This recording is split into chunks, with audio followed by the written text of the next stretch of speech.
Hi hello friends, இன்னைக்கு நம்ம இந்த வீடியோவில் நம்ம சிறுத்தை சிவா டைரக்ஷனில் நம்ம சூர்யா அடுத்து நம்ம பாபி டியோல் நடிச்சு ரீசெண்டாக தேட்டரில் ரிலீஸ் ஆன கங்குவா படத்துடைய அப்டேட்டை பற்றி தான் பார்க்க போகிறோம். நம்ம இந்தந்த படத்து மேலெலாம் ஒரு மிகப்பெரிய ஒரு நம்பிக்கை வச்சுருக்கோமோ அந்த படம் தான் பயங்கரமாக ஃப்ளாப் ஆகும். அதே மாதிரி தான் அந்த கங்குவா படமும் யாருமே நினச்சி கூட பார்க்கல இந்த படம் இந்த அளவுக்கு மோசமாக இருக்கும் அப்படின்னு சொல்லிட்டு. எல்லா பக்கமும் ஃபுல் அண்ட் ஃபுல் இந்த படத்துக்கு நெகட்டிவ் ரிப்போர்ட் தான். யாருக்குமே இந்த படம் வந்து சுத்தமாக பிடிக்கவே இல்லை. இதில் முக்கியமாக நம்ம ஜோதிகா அவங்களுமே இந்த படத்தை பற்றி ஒரு போஸ்ட் ஒன்று போட்டிருந்தாங்க. அதாச்சும் இந்த படத்தில் வரக்கூடிய ஃபஸ்ட்டு ஒரு அரை மணி நேரம் மட்டும்தான் சரியில்லாத மாதிரி இருக்குது, மற்றதெல்லாம் நல்லா தான் இருக்குது. அப்புறம் எதுக்கு இந்த படத்தை வந்து இந்த மாதிரி விமர்சனம் பண்ணுறீங்க அப்படின்ற மாதிரி நம்ம ஜோதிகா ஒரு போஸ்ட் ஒன்று போட்டிருந்தாங்க. எல்லாருமே அதை வந்து பார்த்துருப்பீங்க. என்னதான் அந்த கங்குவா படம் கொஞ்சம் அப்படி இப்படின்னு இருந்தாலும் இந்த படத்தில் வரக்கூடிய சவுண்ட் எஃபெக்ட் எல்லா ஆடியன்ஸுமே இரிட்டேட் ஆக்கி விட்டுருச்சு. ஏன்னா அந்தளவுக்கு நம்ம டிஎஸ்பி இந்த படத்தில் வந்து சவுண்ட் எஃபெக்டை கொடுத்து வச்சிருந்தாரு. அதுக்கப்புறமா எல்லா தேட்டர்லையுமே ஒரு 2 பாயிண்ட்டை மட்டும் கம்மி பண்ணி வச்சுட்டா எல்லாமே சரியாயிடும் அப்படின்ற மாதிரி ஸ்டுடியோ கிரீன் தரப்புல இருந்து சொல்லியிருந்தாங்க. ஆனால் கம்மி பண்ணி வச்சாங்களா இல்லையா அப்படின்றது யாருக்குமே தெரியாது. இதுதான் குறையா இருக்கு அப்படின்னு சொல்லிட்டு கேட்டால் அதுவுமே கிடையாது. இந்த படத்துடைய கதைக்குமே அவங்க சுத்தமாக முக்கியத்துவம் கொடுக்கவே இல்லை. அதுலேயுமே கோட்டை விட்டுட்டாங்க. இந்த படத்துடைய விஷுவல்ஸ் மேக்கிங் இது ரெண்டுமே நல்லா இருக்கும். அதில் நம்ம எந்த ஒரு குறையுமே சொல்ல முடியாது. அதே மாதிரி 3D எஃபெக்ட்டுமே பார்க்கறதுக்கு நல்லா தான் இருக்கும். இதை மட்டுமே வச்சு இந்த கங்குவா படம் ரொம்பவே சூப்பராக இருக்குது அப்படின்ற மாதிரியுமே நம்ம சொல்லிட முடியாது. நம்ம சிறுத்தை சிவா அவருடைய ட்ரீம் ப்ராஜெக்ட்னு சொல்லி எதுக்கு இவ்வளோ பெரிய பட்ஜெட்டில் இந்த மாதிரி ஒரு படத்தை வந்து எடுத்து வச்சிருக்காரு அப்படின்னு சொல்லிட்டு தெரியல. அது நம்ம அவர்கிட்ட தான் கேட்கணும். எல்லா இடத்துலையுமே இந்த கங்குவா படத்துடைய பெர்ஃபார்மன்ஸ் ரொம்பவே டல்லாக தான் இருக்குது. அதில் முக்கியமாக பெரும்பாலான தேட்டரில் இப்போதைக்கு இந்த கங்குவா படத்தை தூக்கிட்டு அமரன் படத்தவே மறுபடியும் ரன் பண்ணிக்கிட்டு இருக்காங்க. அந்த அளவுக்கு ஒரு நிலைமை தான் இந்த கங்குவா படத்துக்கு வந்து இருக்கு.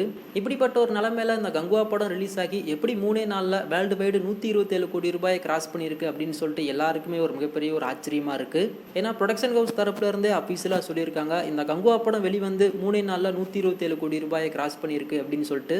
இதில் முக்கியமாக நல்லா ஓடுன அமரன் படமே ரிலீஸ் ஆகி வெறும் 3 நாளில் 100 கோடி ரூபாய் தான் கலெக்ட் பண்ணியிருக்கு. ஆனால் இந்த படத்தை பொறுத்த வரைக்கும் எல்லா பக்கமும் ஃபுல்லாக நெகட்டிவ் ரிப்போர்ட் மட்டும்தான். எப்படி இந்த படம் 127 கோடி ரூபாய் கலெக்ட் பண்ணுச்சு அப்படின்னு சொல்லிட்டு எல்லாருக்குமே ஒரு கேள்விக்குறியா இருக்கு. இது எந்த அளவுக்கு உண்மை அப்படின்னு சொல்லிட்டு தெரியல. ஆனால் ப்ரொடக்ஷன் ஹவுஸ் தரப்புல இருந்து இதை தான் அவங்க அஃபீஷியலாக சொல்லியிருக்காங்க.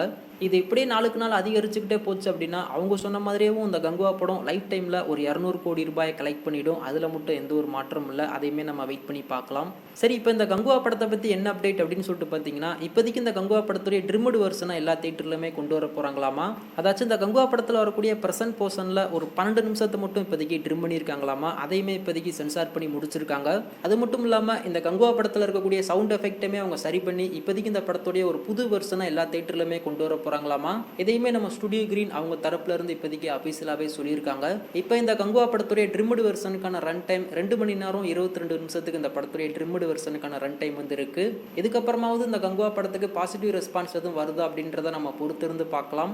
ஓடிடியை பொறுத்த வரைக்கும் நம்ம அமேசான் பிரைம் வீடியோ அவங்க தான் இந்த கங்குவா படத்துடைய டிஜிட்டல் ரைட்ஸை வந்து வாங்கியிருக்காங்க. தேட்டரில் ரிலீஸ் ஆகிட்டு ஒரு 5 வாரம் கழிச்சு இந்த கங்குவா படத்தை ஓடிடியில் ப்ரீமியர் பண்ணுற மாதிரி இந்த படத்துடைய டிஜிட்டல் ரைட்ஸை வந்து வாங்கியிருக்காங்க. ஆனால் அமேசான் பிரைம் வீடியோவில் இந்த கங்குவா படம் ப்ரீமியர் ஆகிறதுக்கு முன்னாடியவும் ஒரு சர்ப்ரைஸ் வந்து இருக்குது. அதை நான் கூடிய சீக்கிரம் அடுத்த வீடியோவில் கண்டிப்பாக அப்டேட் பண்ணுறேன். நீங்களுமே இந்த கங்குவா படத்தை பார்த்துருந்தா உங்களுக்கு இந்த படம் எப்படி இருந்துச்சு அப்படின்றத கீழே மறக்காமல் கமெண்ட் பண்ணுங்கள்.